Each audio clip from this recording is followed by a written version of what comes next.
শান্তিরবাজার মহকুমার পশ্চিম বগাফা উচ্চতর মাধ্যমিক বিদ্যালয়ের বাংলা বিভাগের শিক্ষক সুবল দাসের বদলির আদেশকে কেন্দ্র করে সোমবার বিদ্যালয়ে তীব্র বিক্ষোভে শামিল হয় শিক্ষার্থীরা। জানা যায়, শিক্ষক সুবল দাসের বদলির খবর ছড়িয়ে পড়তেই ক্ষোভে ফেটে পড়েন ছাত্রছাত্রীরা। তারা বিদ্যালয়ের মূল ফটক বন্ধ করে ক্লাস বয়কট করে বিদ্যালয়ের সামনে অবস্থান বিক্ষোভ শুরু করে। বিক্ষোভরত শিক্ষার্থীদের একটাই দাবি ছিল, প্রিয় শিক্ষক সুবল দাসের বদলির আদেশ অবিলম্বে প্রত্যাহার করতে হবে, অন্যথায় ভবিষ্যতে আরও বৃহত্তর আন্দোলনের হুঁশিয়ারি দেয় তারা। ঘটনার খবর পেয়ে শান্তিরবাজার থানার পুলিশ ঘটনাস্থলে পৌঁছে পরিস্থিতি নিয়ন্ত্রণে আনে।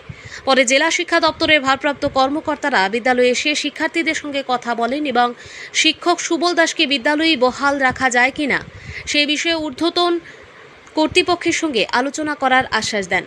কর্তৃপক্ষের আশ্বাসের পর শিক্ষার্থীরা তাদের বিক্ষোভ কর্মসূচি প্রত্যাহার করে। তবে প্রিয় শিক্ষকের বদলির আদেশ বাতিলের দাবিতে শিক্ষার্থীদের অবস্থান স্পষ্ট হওয়ায় বিষয়টি নিয়ে এলাকা জুড়ে ব্যাপক আলোচনা শুরু হয়। শান্তিরবাজার প্রতিনিধির রিপোর্ট, প্রতিদিন ত্রিপুরা।